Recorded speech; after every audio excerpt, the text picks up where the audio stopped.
श्री स्वामी समर्थ. कोणतेही उपाय न करता ही अमावस्या आणि पौर्णिमेची कथा तुला जे हवं आहे ते सर्व काही देईल. अमावस्या आणि पौर्णिमा या दोन बहिणींची ही पवित्र रहस्यमय कथा ऐकल्याने तुझ्या जीवनातील संकट नाहीशी होतील, दुर्भाग्य दूर होईल आणि घरात सुखसमृद्धी व शांती नांदेल. ईश्वराची कृपा तुझ्यावर आणि तुझ्या कुटुंबावर सदैव राहील आणि तुमच्या सर्व इच्छा पूर्ण होतील. तसेच ही कथा फक्त ऐकल्याने पितृदोष, कालसर्पदोष, दरिद्रता दोष नष्ट होतात. ही कथा ऐकणाऱ्या प्रत्येकाच्या आयुष्यात चमत्कार घडतात आणि देवतांचं अदृश्य संरक्षण लाभतं. तसेच मानसिक अशांती, वाईट शक्ती, भूतबाधा, आजार, काळजी, आर्थिक अडचणी आणि घरातील वाद हळूहळू नाहीसे होतात. कारण या कथेमध्ये आहे अमावस्या आणि पौर्णिमेच्या त्या अदृश्य शक्तीचं रहस्य जे हजारो वर्षांपासून ऋषीमुनींनी जाणलं, पण सामान्य माणसाला कधीच ते पूर्णपणे कळलं नाही. तर भक्तांनो, पूर्ण विश्वासाने ही कथा ऐका, कारण ही केवळ गोष्ट नाही, हे आहे तुमच्या जीवनात बदल घडवणाऱ्या कृपेचं द्वार. शेवटपर्यंत ऐका आणि हर हर महादेव म्हणत ईश्वराचा आशीर्वाद मिळवा. या कथेचा लाभ मिळवण्यासाठी चंद्रदेवतेचा मंत्र ओम सोम सोमाय नमः टाईप करा आणि हा व्हिडिओ लाईक करा. एका व्यक्तीला आजची कथा शेअर करा, ज्यामुळे तुमचं नशीब वाऱ्यासारखं बदलू शकतं. एकेकाळी प्राचीन काळात एका समृद्ध राज्यावर राजा धर्मपाल आणि राणी लीलावती यांचे राज्य होते. त्यांना 2 शूरपुत्र वीरेंद्र आणि शौर्य आणि 2 सुंदर कन्या होत्या. मोठ्या कन्येचे नाव पौर्णिमा आणि लहान कन्येचे नाव अमावस्या. राजकुमारी पौर्णिमा लहानपणापासूनच परमभक्त आणि दयाळू होती. तिचा चेहरा जणू पौर्णिमेचा चंद्रच आणि तिचं मन तितकंच निर्मळ. रोज पहाटे ती उठून स्नान करून मंदिरात जाई आणि भगवान शंकराच्या पूजेत लीन होई. दिवसभर ती गरिबांना अन्न देई, तहानलेल्यांना पाणी पाजे, जनावरांची आणि पक्ष्यांची काळजी घेई. महालात कोणतंही काम असो किंवा कुणा गरजूची सेवा असो, पौर्णिमा नेहमी पुढे असे. तर दुसरीकडे लहान बहीण अमावस्या मात्र राजकन्या असल्याचा गर्व बाळगणारी आणि राजेशाही थाटामाटात रमणारी होती. ती दिवसाचे बहुतेक वेळा आरशासमोर थाटात बसून अलंकार घालण्यात, महागडे वस्त्र नेसण्यात गुंग असे. कोणत्या नोकराने चुकी केली तर त्याला सुनवल्याशिवाय राहत नसे. ती स्वतःच्या मौजमजेमध्येच मग्न असे. पौर्णिमा जेव्हा देवभक्तीत आणि सेवेच्या कार्यात गुंतलेली असे, तेव्हा अमावस्या तिला टोचून टोचून म्हणे, तू या भजन पूजेत वेळ घालवतेस, त्याचा काही उपयोग होतो का ग? अमावस्या मानत असे की राजकुमारीचा अर्थ फक्त मौज मजा करणे, कुठलाही कामधंदा किंवा सेवा नाही.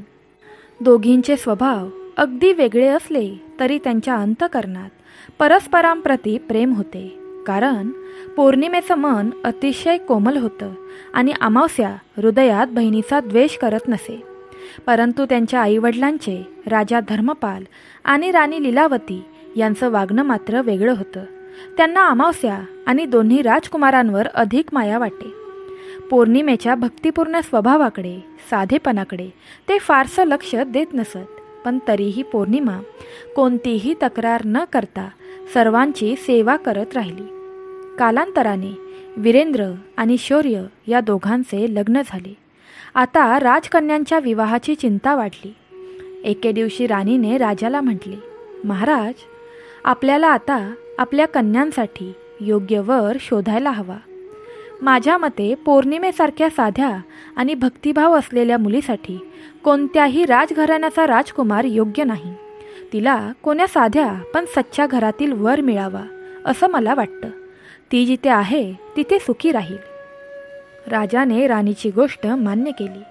लवकरच शेजारच्या राज्यातील एका मोठ्या राजकुमाराशी अमावस्याचा विवाह ठरला आणि एका मेहनती पण गरीब शेतकऱ्याच्या मुलाशी पौर्णिमेचा. काही दिवसात दोघी बहिणींचा विवाह धूमधडाक्यात पार पडला. अमावस्याची वरात शाही थाटात आली आणि तिच्या वडिलांनी तिला सोने चांदीच्या पाळण्यातून महागड्या वस्त्रांनी, दागिन्यांनी, नोकर चाकरांसह आणि ढिगभर भेटवस्तूंसह विदा केलं. तर दुसरीकडे पौर्णिमेचा विवाह साधेपणाने मंदिरात झाला. विदाईच्या वेळी आई वडिलांनी तिला फक्त एक जुनी साडी दिली आणि आशीर्वाद म्हणून एक तुळशीचे रूप दिले. राणी लीलावती म्हणाली, या तुळशीला रोज पाणी दे, हेच तुझं खजिना आहे. पौर्णिमेने आदरपूर्वक डोकं झुकवून ते तुळशीचे रोप घेतले आणि आपल्या नव्या घरी निघाली. अमावस्या आपल्या सासरी आली, राजवाड्यातच, जिथे तिला राणीचा मान मिळाला होता. ऐश आरामाची कोणतीच कमतरता नव्हती. तिचा नवरा तो देखील गर्विष्ठ, पण त्या वातावरणात अमावस्याला काही त्रास वाटत नव्हता.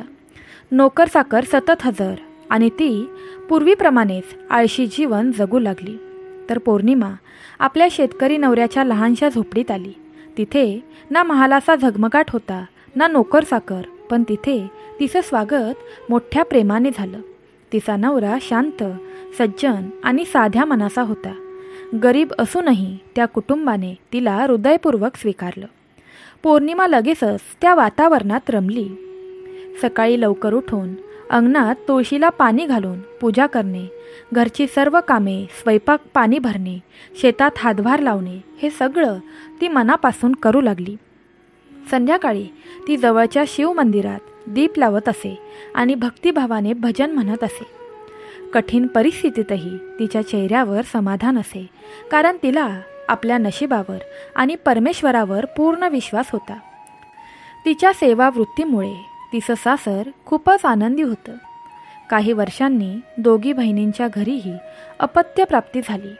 एका श्रावण महिन्यातील सोमवारी अमावस्याच्या सासरी मोठ्या थाटात शिवचालिसाचा पाठ ठेवण्यात आला.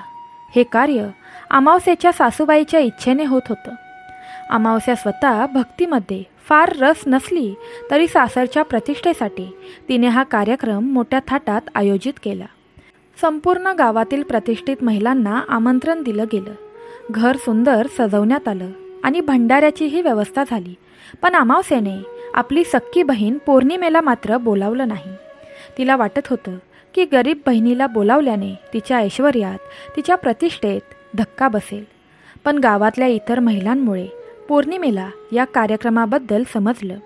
सर्वजणी म्हणाल्या, पौर्णिमा बहीण, तुझ्या बहिणीने पूजाविधी ठेवली आहे, आपण सर्वजणी जातोय, तूही येते ना? पण पौर्णिमेला आमंत्रण नव्हतं म्हणून ती संकोचली. तिने नम्रतेने सांगितलं, मला बोलवलं नाही, मग मी कशी जाऊ? पण सगळ्यांनी आग्रह केला. शेवटी पौर्णिमेने विचार केला. बहिणीच्या मनात गैरसमज नको आणि ती सर्वांसोबत गेली. ज्या क्षणी पौर्णिमा अमावस्येच्या घरात पोहोचली आणि जेव्हा अमावस्येने तिला पाहिलं तेव्हा तिचा चेहरा उतरला.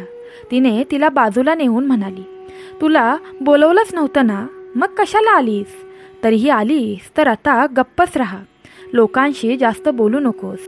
जरा स्वतःकडे बघ, तू कशी फाटकी साडी घालून आली आहेस, लोक काय म्हणतील? अमावस्येच्या त्या शब्दांनी पौर्णिमेचे मन विदीर्ण झालं. पण ती काहीही न बोलता एका कोपऱ्यात बसली. डोळ्यातून अश्रू वाहू लागले. पूजा सुरू झाली. पण पौर्णिमा मनातल्या मनात फक्त शंकराला प्रार्थना करत राहिली. हे भोलेनाथ, मी तुमचं नित्यस्मरण केलं, सर्वांची सेवा केली, तरीही आज माझ्या आपल्या लोकांनी मला का पर्क केलं? माझी लाज तुमच्या हाती आहे प्रभू. पूजा संपल्यावर प्रसाद वाटला जाऊ लागला. अमावस्या मुद्दाहून पाहत होती की पौर्णिमेला प्रसाद मिळू नये. सर्वांना प्रसाद मिळाला, पण पौर्णिमा मात्र रिकाम्या हाताने राहिली. ती हळूहळू उठली आणि गप्पच घराकडे निघाली.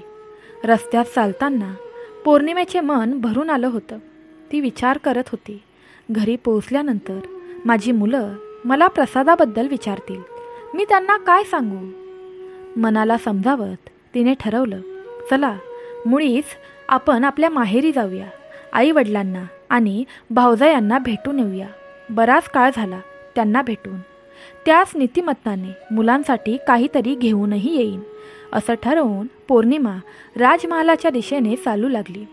रस्त्यात तिला 4 ठिकाणी काही वृद्ध भेटले, जे अत्यंत असह्य अवस्थेत होते आणि ज्यांना मदतीची गरज होती. सर्वप्रथम तिला एका वाळून चाललेल्या तुळशीच्या रोपाजवळ बसलेली एक वृद्ध माता दिसली. ती म्हणाली, बाळा, जरा या चबुतऱ्यावर पाणी ओतशील का? पुढे थोडं गेल्यावर एका जुनाट शिवमंदिराच्या पायऱ्यांवर एक वृद्ध बाबा भेटले. त्यांनी विनवणी केली, बाळा, जरा मंदिराची झाडलोट करून मला मदत करशील का?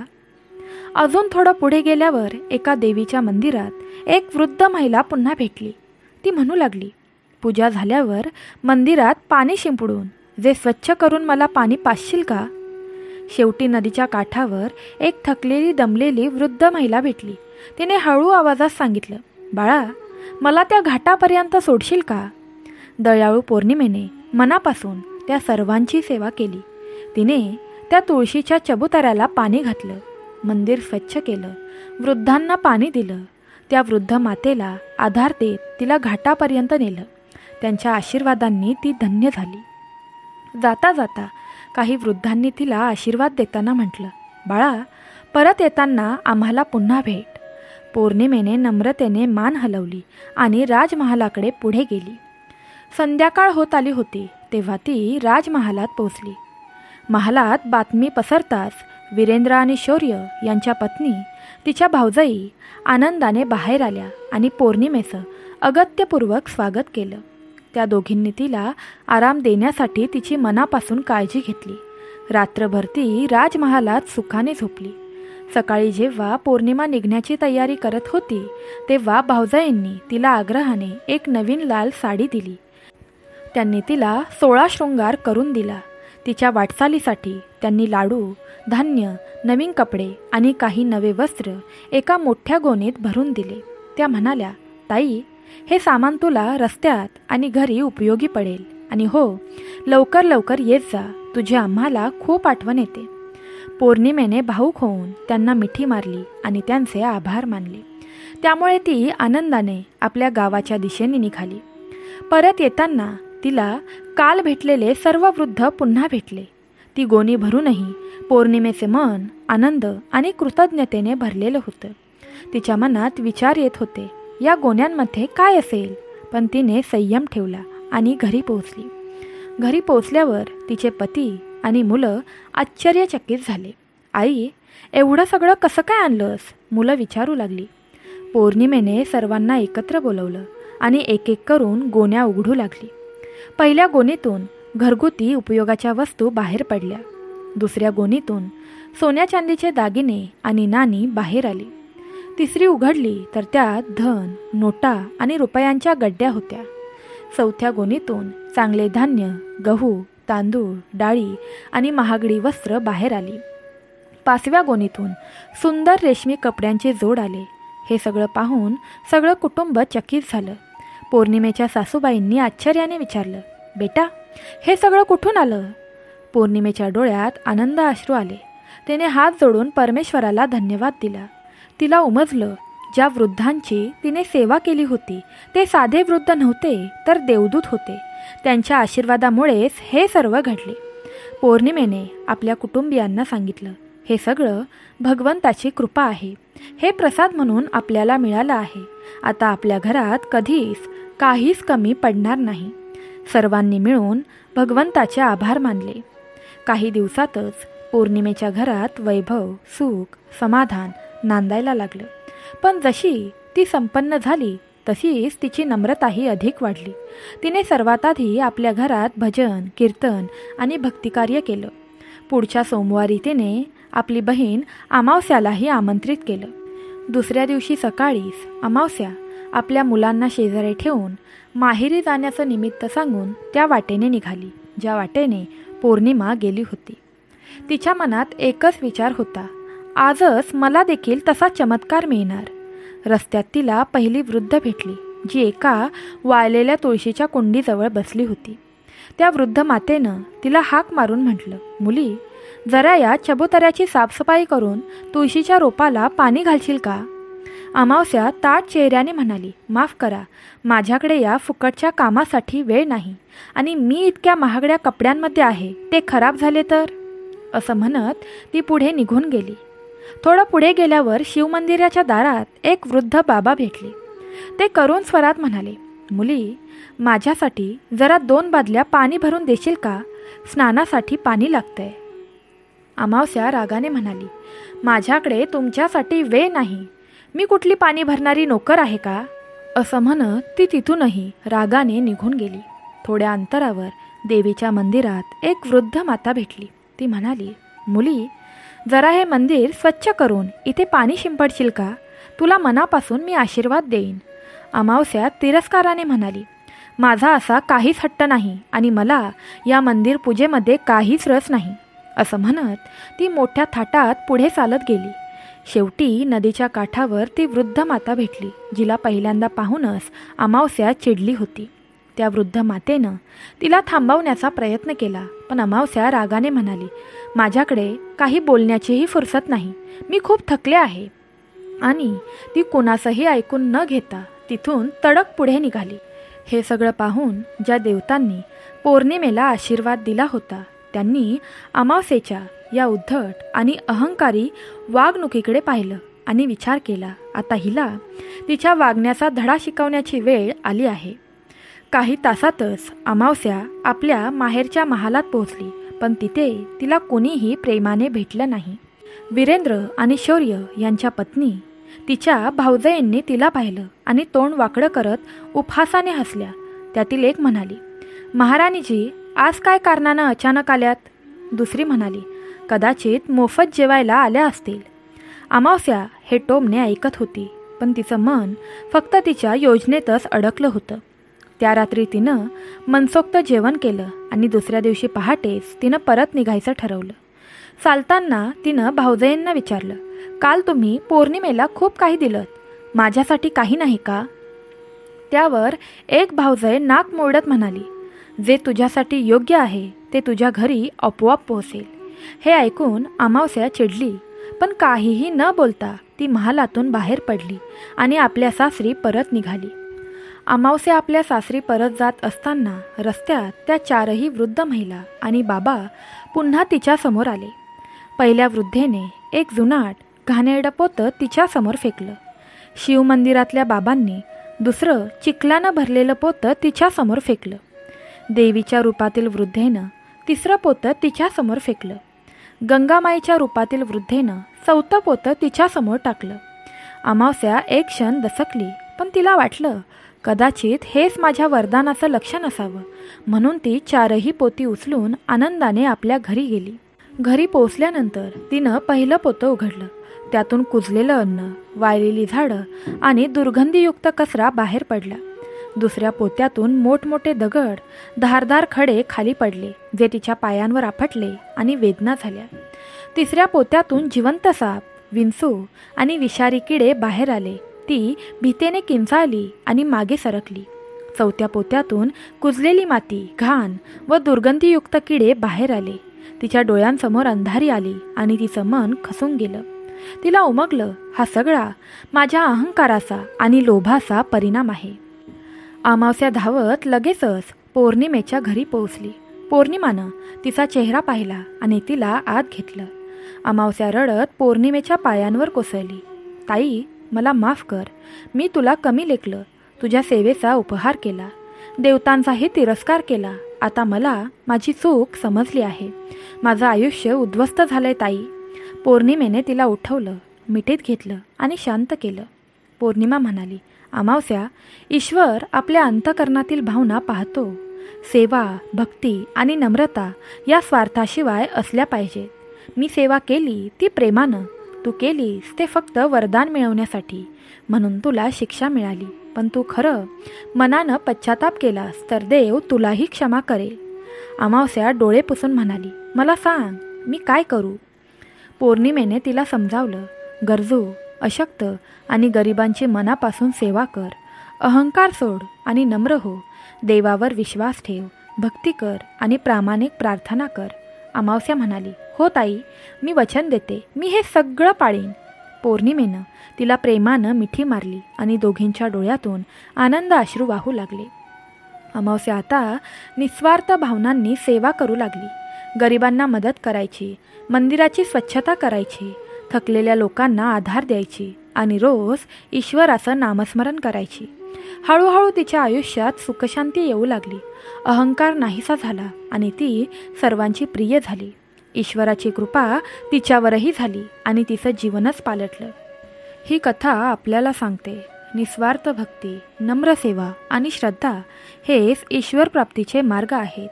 ईश्वर आपली नेहमीच परीक्षा घेत असतो, पण जे कठीण काळातही दयाळूपणा आणि नम्रता टिकवतात त्यांच्या अखेरीस सुख, सन्मान आणि वरदान त्यांना मिळतंच. आणि जे अहंकार, लोभ आणि तिरस्कार करतात त्यांना शेवटी पश्चाताप आणि दुःख मिळतं. पुढे काय झालं की जगातील अंधार आणि प्रकाश यांचा संघर्ष संपल्यानंतर पौर्णिमा आणि अमावस्या दोघेही शांततेने भगवान शंकर पार्वतीसमोर उभे राहिल्या.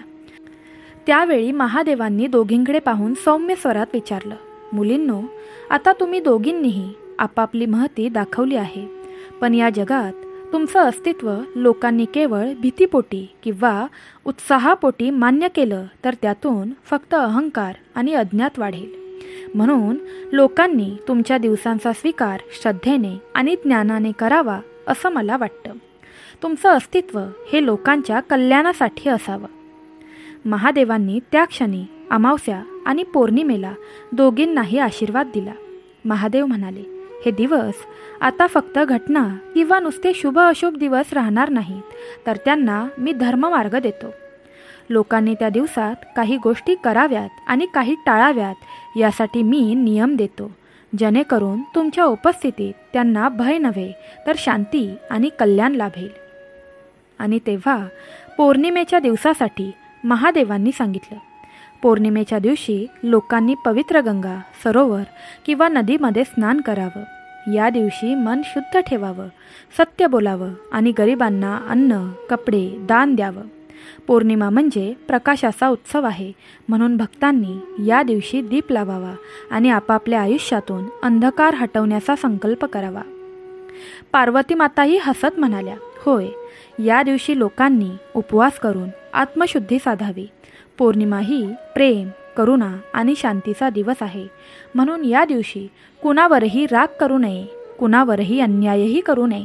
आणि मग महादेवांनी अमावस्येला विचारलं, आणि तू अमावस्या, तुझ्या उपस्थितीत लोकांना जर भय वाटत असेल तर त्याचं कारण त्यांच्या कर्माचं असतं, म्हणूनच मी तुलाही नियम देतो. महादेव म्हणाले, अमावस्येच्या दिवशी लोकांनी आपल्या पितरांची आठवण ठेवावी. आपल्या पूर्वजांना पिंडदान, तर्पण आणि स्मरण करून त्यांच्या आत्म्यास शांती लाभेल अशी प्रार्थना करावी. या दिवशी वाईट कर्म, दृष्ट विचार आणि लोभ, संशय दूर ठेवावेत. अमावस्या म्हणजे काळोख असतो, पण तो भयान नाही, तो आत्मपरीक्षणाचा दिवस आहे.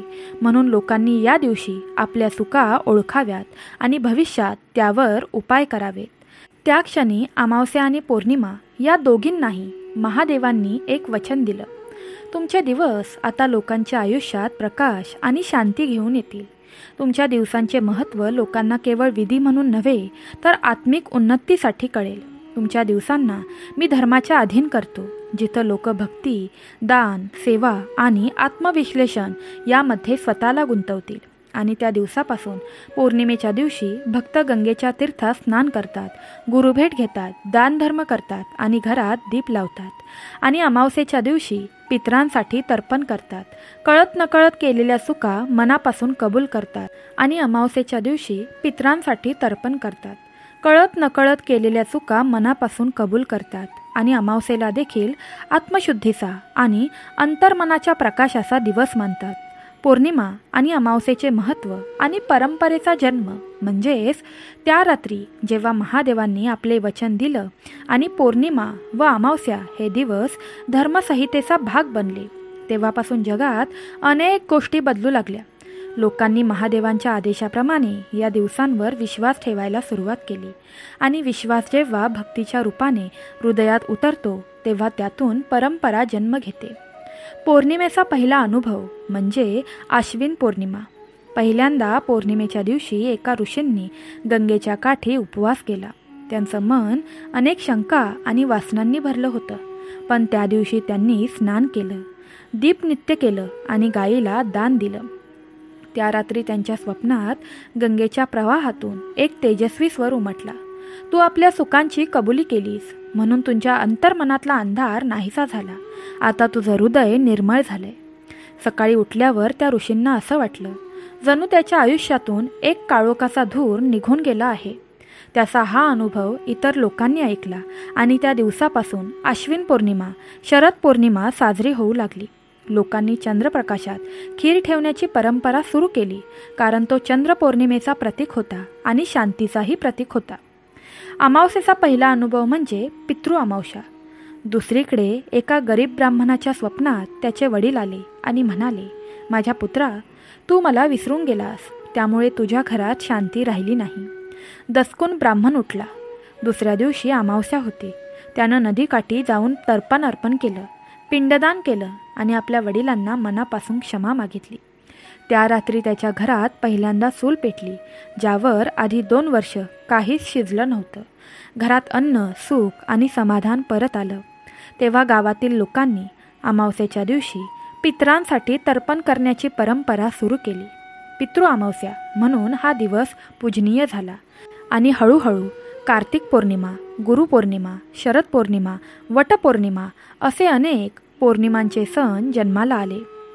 महालय अमावस्या, दीपावली अमावस्या, सोमवती अमावस्या अशा अनेक अमावस्या भक्तीमुळे पवित्र होऊ लागल्या. कारण लोकांना समजलं पौर्णिमा प्रकाशाचा उत्सव आहे, तर अमावस्या आत्मशुद्धीचा दिवस आहे. पौर्णिमा आणि अमावस्या अंतिम शिकवण आणि आशीर्वाद म्हणजेच काळ पुढे सरकत होता. पौर्णिमा आणि अमावस्या आता केवळ दिनदर्शिकेतील तारखा राहिल्या नव्हत्या. त्या बनल्या होत्या भक्तांच्या जीवनाचा एक भाग, त्यांच्या कर्माचा आरसा आणि त्यांच्या श्रद्धेचा एक मार्ग. लोकांनी पाहिलं की पौर्णिमेच्या दिवशी त्यांनी दिवा लावला, त्यांनी स्नान केलं किंवा दान केलं, तेव्हा त्यांच्या आयुष्यात आनंदाचा किरण उमटत होता. आणि अमावस्येच्या दिवशी जेव्हा त्यांनी पितरांची सेवा केली, तर्पण केलं आणि अहंकार झटकून आत्मपरीक्षण केलं, तेव्हा त्यांच्या जीवनात शांततेचा दरवाजा उघडत होता. लोकांच्या अनुभवांनीच या दिवसांच्या धर्मात, जीवनात आणि संस्कृतीत पक्का प्रवेश झाला. महादेवांनी पुन्हा एकदा अमावस्या आणि पौर्णिमेला हसत सांगितलं, तुम्ही आता केवळ तिथी नाही, तुम्ही झालात लोकांच्या हृदयातील विश्वास आणि त्यांच्या जीवनाचा आध्यात्मिक भाग. लोक तुम्हाला भीती म्हणून नव्हे, तर आत्मशुद्धी आणि प्रकाशाचा मार्ग म्हणून पाहतील. आणि पौर्णिमा हसत म्हणाली, माझ्या दिवशी लोकांचे हृदय उजळले पाहिजे. प्रेम, करुणा, दान यांनी त्यांचं आयुष्य सुंदर झालं पाहिजे. मग अमावस्या म्हणाली, माझ्या दिवशी लोकांनी आपल्या चुका स्वीकारल्या पाहिजेत. माझ्या अंधारातूनच त्यांना आपल्या आत्म्याचा प्रकाश गवसला पाहिजे. आणि तेव्हापासून पौर्णिमा आणि अमावस्या हे दिवस केवळ धर्म, शास्त्र किंवा परंपरेचे नाहीत, ते बनले मानवी जीवनातील आंतरिक शुद्धतेचे आणि आत्मजागरूकतेचे दिवस. पौर्णिमेने भक्तांना सांगितलं, प्रत्येक पौर्णिमेला एक दिवा आपल्या अंतःकरणात लावा, जेणेकरून तुमच्या जीवनात अंधार कधीच राहणार नाही. अमावस्येने भक्तांना सांगितलं, प्रत्येक अमावस्येला एक पिंडदान केवळ पितरांसाठीच नव्हे, तर तुमच्या वाईट विचारांना, लोभाला, वासनांना अर्पण करा, जेणेकरून तुमच्या जीवनात चिरंतन शांती नांदेल. आणि तेव्हापासून पौर्णिमा आणि अमावस्या हे दिवस संपूर्ण जगासाठी भक्ती, दान, आत्मशुद्धी आणि श्रद्धेचे दिवस म्हणून साजरे होऊ लागले. भक्तांनो, अमावस्या आणि पौर्णिमा या दोघींमध्ये नेहमीच 15 दिवसांचा फरक असतो. एका पौर्णिमेनंतर 15 दिवसांनी अमावस्या येते आणि त्या अमावस्यानंतर 15 दिवसांनी पुढची पौर्णिमा येते. याला चंद्राच्या वाढत्या शुक्ल पक्ष आणि कमी होणाऱ्या कृष्ण पक्ष कलांचे चक्र म्हणतात. ही कथा ऐकणाऱ्या सर्व भक्तांना माझं एक हृदयस्पर्शी सांगणं आहे, वचन आहे, असे महादेव म्हणतात. तुमच्या जीवनात पौर्णिमेसारखा उजेड येईल आणि अमावस्यासारखं अंतर्मुख चिंतन येईल. महादेव आणि माता पार्वती यांची कृपा अखंड तुमच्यावर राहील. ही कथा ऐकणाऱ्या सर्व भक्तांसाठी मी महादेव आणि माता पार्वती यांच्या चरणी नतमस्तक होऊन प्रार्थना करते. भक्तांनो, तुमच्या जीवनातील सर्व इच्छा पूर्ण होत. तुमच्यातील पितृदोष, कालसर्पदोष किंवा कोणताही दोष महादेव कृपेने नाहीसा हो. तुमच्या आयुष्यात कोणतंही संकट कधीच येऊ नये. तुम्ही नेहमी आनंदात, सुखात, समाधानात राहाल, हीच माझी भावपूर्ण प्रार्थना आहे. तुम्हाला ही आजची कथा कशी वाटली हे नक्की आम्हाला कमेंट करून सांगा. काही चुकी झाली असल्यास प्रेमाने क्षमा करा. महादेवांचा कृपा आशीर्वाद सतत प्राप्त होण्यासाठी कमेंट बॉक्समध्ये सांब सदाशिव हा पवित्र मंत्र टाईप करा. तुमच्यासमोर दिसणाऱ्या घंटीवर क्लिक करा, जेणेकरून पुढचे नवनवीन पवित्र व्हिडिओ सर्वात पहिले तुमच्यापर्यंत पोहोचतील. सर्वांनी तुमची काळजी घ्या. भेटूया पुन्हा नवीन व्हिडिओमध्ये. श्री स्वामी समर्थ. सांब सदाशिव. राधे राधे.